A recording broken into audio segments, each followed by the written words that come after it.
here we are. The Scrambler 1200 XE. I do apologise for the beautiful fluorescent top, but it's been raining all day.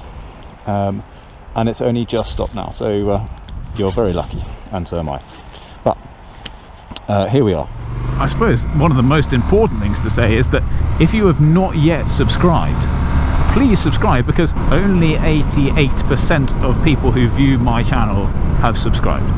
Which means that if you're watching this, it is very likely, there is an 88% chance that you have not subscribed. Which means that you should. So please press that subscribe button, and then I can do more videos of this nature, and indeed of other natures. Scrambler XE. This is a 1200 engine. It's not the same 1200 as in the Speedmaster, so it's not the 1200 high torque. This has been specifically tuned for the Scrambler itself. Up here you've got all sorts of stuff on this control panel here.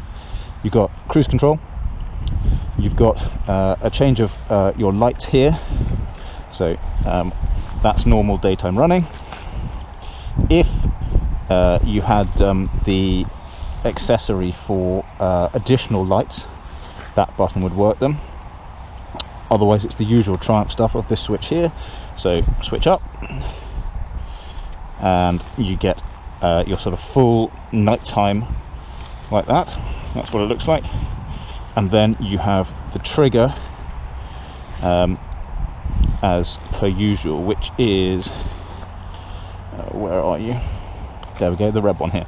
Sorry, I wasn't looking for a red one. It's not usually red, it's usually grey. Okay, so there you have it, and that's full beam, not full beam, daytime running, in which case the red thing flashes instead. Confusing, not to be confused with, of course, the red horn over here, because otherwise you might sort of start honking at people instead. M for mode. You got a lot of modes on this thing. So road, sport, off-road, that's the mountain one, off-road pro, interesting, rider, so that's your custom one, and then rain. So really it should be in rain at the moment because it's raining, but we'll keep it in road just for simples.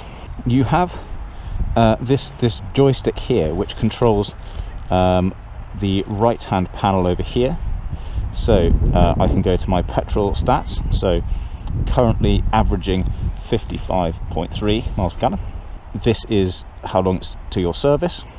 The light setup, you can have what theme you want the TFT screen to be. This one is cool. I really like this one, which is known as the quartz setup, so it actually looks like a sort of a clock. I really like that one. Otherwise you can have the Chronos. This changes at night, so it doesn't stay white, it goes black and then contrasts white. And that's all on this little control here. It goes up, down, it goes with a compass, up, down, side, side. Over here, ooh, you've got the home button, so you can use your joystick and your button on the right to select which bits you want. It's like being in a car. There are so many different options here. Right, let's turn it off and then turn it on again, because it's slightly unusual. This is a keyless entry bike, which means here's the key. It does not go in anywhere apart from to unlock the seat and to unlock the fuel cap. So you have to press the Triumph thing, and you can either automatically lock it, goes red, so it is now locked, and then to unlock it you hold it again and it goes green. So unlocked. Then the complications start. So also keep it left hand side because the sensor's on the left hand side. Then here we go, one press up to ignite the TFT. That all comes up, all fun. You wait for it to sort of load itself up, then one down, and you can just hear that. That was the fuel pump starting up, so that's the fuel pump starting, and then it's down again to set the engine off. Okay, perfect. We'll just leave it like that and we'll start it up in a second. Okay, we've talked about lights, which is great. It comes standard with that small fairing, which is surprisingly good for such a small screen. It actually does a surprising amount of good. Big dual forks at the front. What am I going to say? 17mm, I think. Coming down to twin Brembo 320 brakes. I think about 320, might be, yeah, somewhere around there. At the back, you've got single rear at about 250, 255 for that brake at the back. Dual shocks at the back, dual shocks at the front. Brakes are ABS on both front and back, which is always good news. Let's go to the other side, because it's actually more beautiful from this way around. So this is the classic Scrambler look, with the pipes coming up the side here. They've been beautifully kind of sculpted into the body frame so that you can get your legs down and indeed not get them burnt, because these puppies get pretty warm. Okay, but you get good covering here, so you don't burn yourself completely, which is good. There is a bit of heat, but you know, it's a motorbike, there's always going to be a bit of heat. You can get all sorts of panniers and racks and things that you can attach to here. It has got a phenomenal number of accessories that you can play around with. It's got a GPS sort of navigation thing, but a sort of optional Bluetooth extra.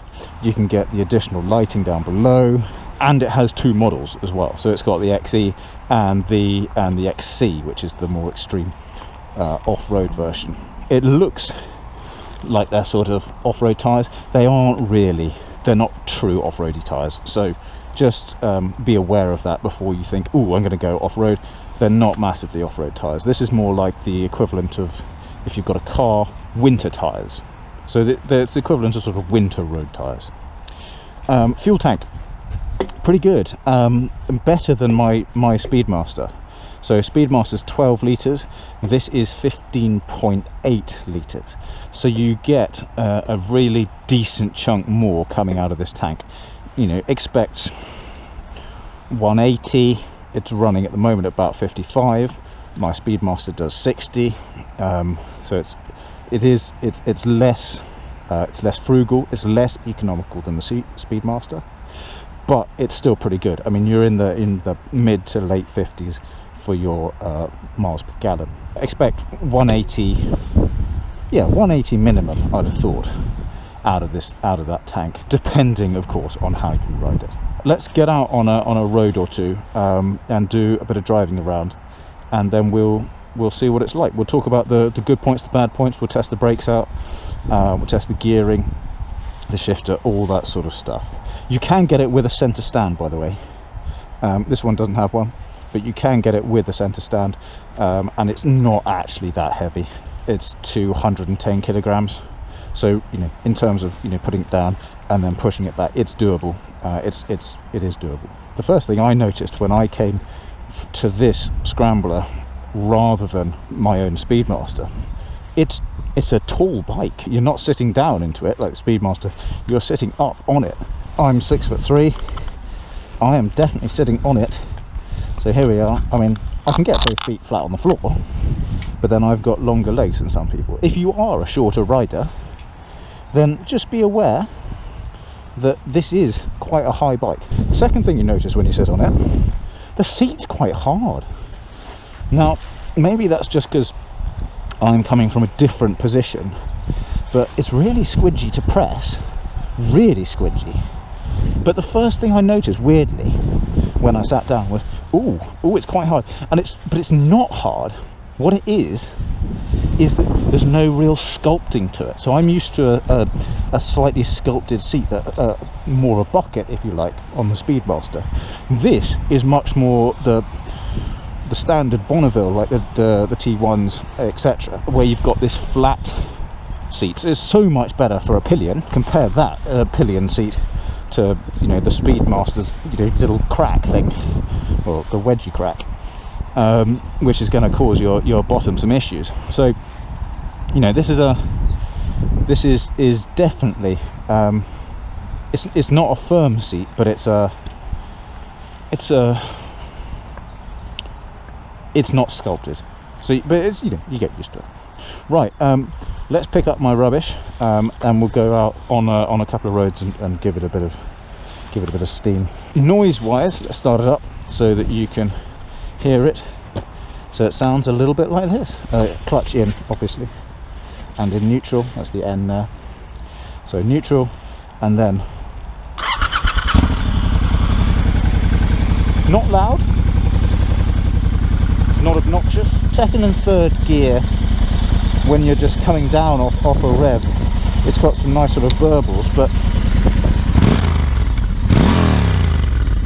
okay, that is quite fruity when you rev it up a bit. So first thing you will notice after working out that it's quite a tall bike is that the wing mirrors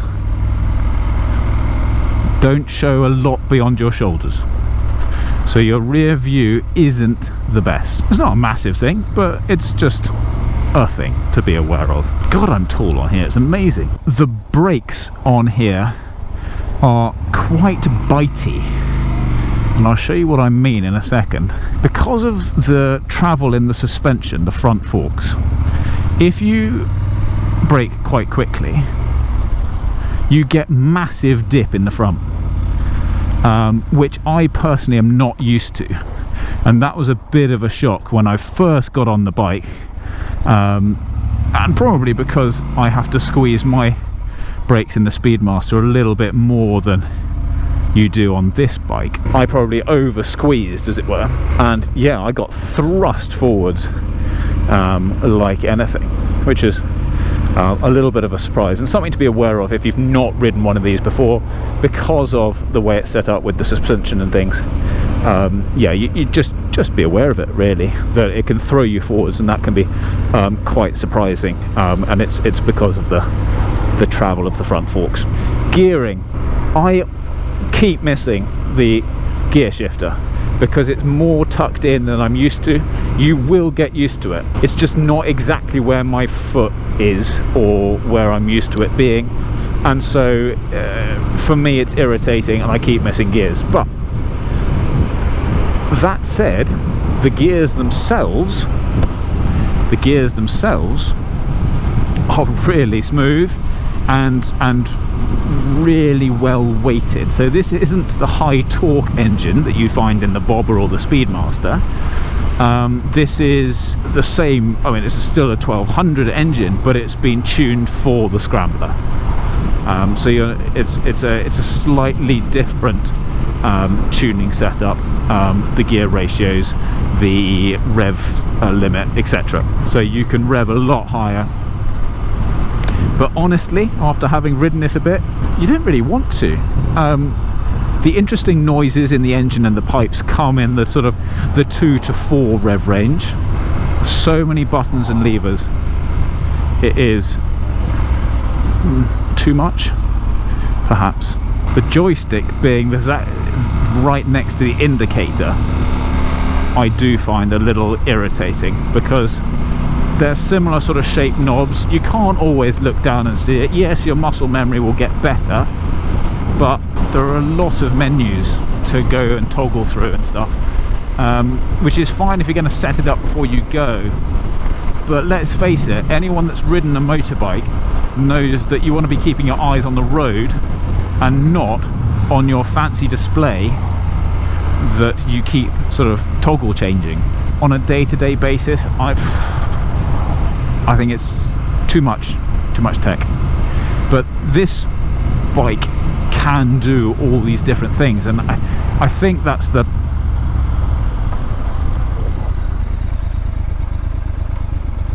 that was nearly a very nasty accident.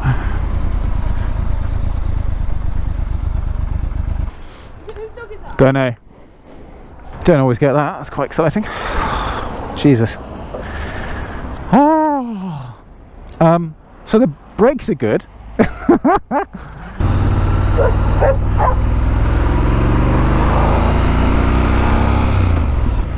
Well, I think that demonstrates how well the brakes work, and indeed that it's a very stable machine, which brings me perfectly back to talking about the bloody TFT screen with all the menus that you want to keep your eyes on the road. I mean, imagine if I'd been playing with the TFT screen, then changing my mode or making my clock a different shape or a different color. It does automatically change at night time to make it less less glary, so it goes black with white. But if I had been trying to do that, then yeah, we could have been in a little bit of a pickle there. Speed wise, you don't have a problem on this bike. This bike will go from yeah, and it will keep on going as well. That's that's not an issue. One of the really interesting things about the gearing on here is that you can have it in second and run it on the engine revs. No, take your hand off the accelerator, have it in second, and it will stick to 14 miles an hour. If you are just going through a slow bit of town, or maybe you're doing a slow bit of filtering, then it will stick at 14 miles an hour just by having it in second gear. Don't touch the accelerator. It's really interesting. It's weird. I haven't come across a bike that does that before. Usually they stall, but not this one. Right, in fourth, and I'm hitting the accelerator,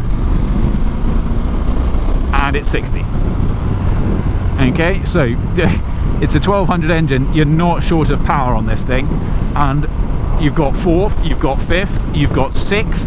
Yeah, there's no shortage of power and pace on this bike. I talked about the braking. If you grab too hard, like we could have done just now, you can do this.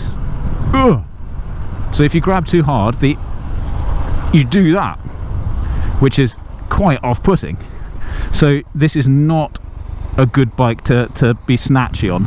Just be gentle with it. The suspension works really well, because that's what we're on. This is a really rough, bad bit of road, and yeah, it's just very smooth. I mean, really smooth. On my Speedmaster, I'd be feeling this through my arse, but this is incredibly smooth. Great setup with the suspension. This is really comfortable. The little fairing I talked about, great job. I cannot feel wind on me at all. I mean, we're only doing 50 miles an hour, but if you were going to tour, it's got a big enough tank. It's a 15.8 litre tank, which obviously is missed second. I told you I was having trouble with the gear shift, which I have to move my foot. Yeah, it's just not the right place for me. So expect 180 to 200 miles off it, I would say. It's really well balanced. This is an easy bike to live with, I think. I think that's probably the most important thing that I would take from this review is its ease of use. It has acceleration, it has brakes, it has suspension, all top notch. Its mirrors aren't great, but you know, who's not said that about a bike before? Thank you very much for watching. I'm sorry we nearly crashed, but I guess that's something that, you know, we've all got to get used to occasionally. At least we didn't crash, that's the main thing, and the dog survived, so that's kind of even better. On that, that probably is the end. So thank you very much for watching.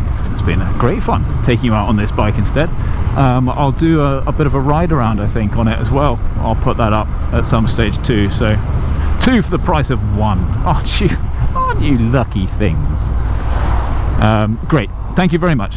FozBox